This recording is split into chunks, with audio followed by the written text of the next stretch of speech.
Alright, this is the FlySky. As you notice, all the switches are up, throttle's down, turned on. This is the switch that I took out. This is the switch that I replaced it with. This is a momentary one that they sent me by accident. It's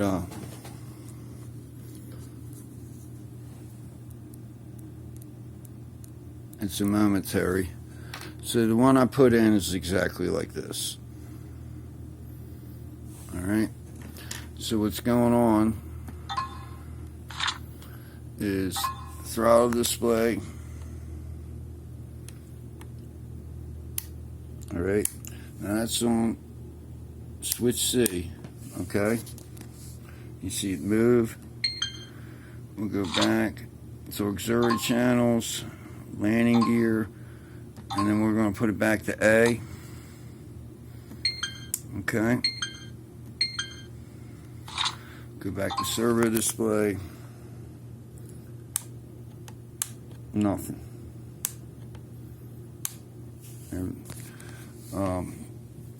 The other switches do work.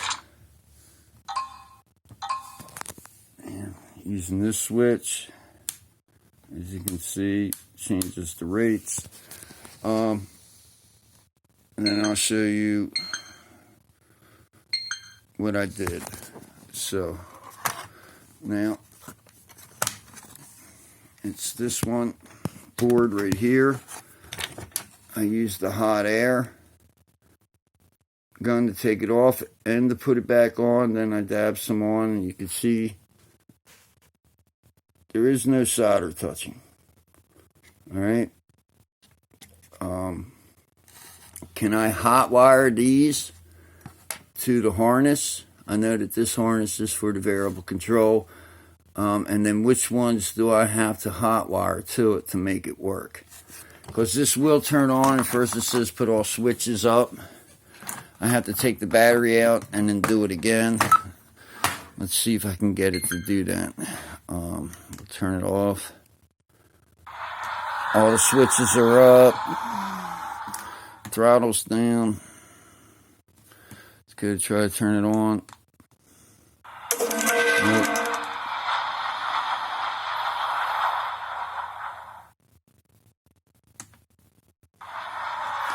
Probably, well, usually that's what happens. I think because this is like the 5th video I had to take in the last 5 minutes, that's why. But let me know if I can hotwire that, or if it's the wrong switch and it's not compatible with the system, which I don't understand. It's the same exact switch. Everything's exactly the same. I don't know what's going on inside of these, but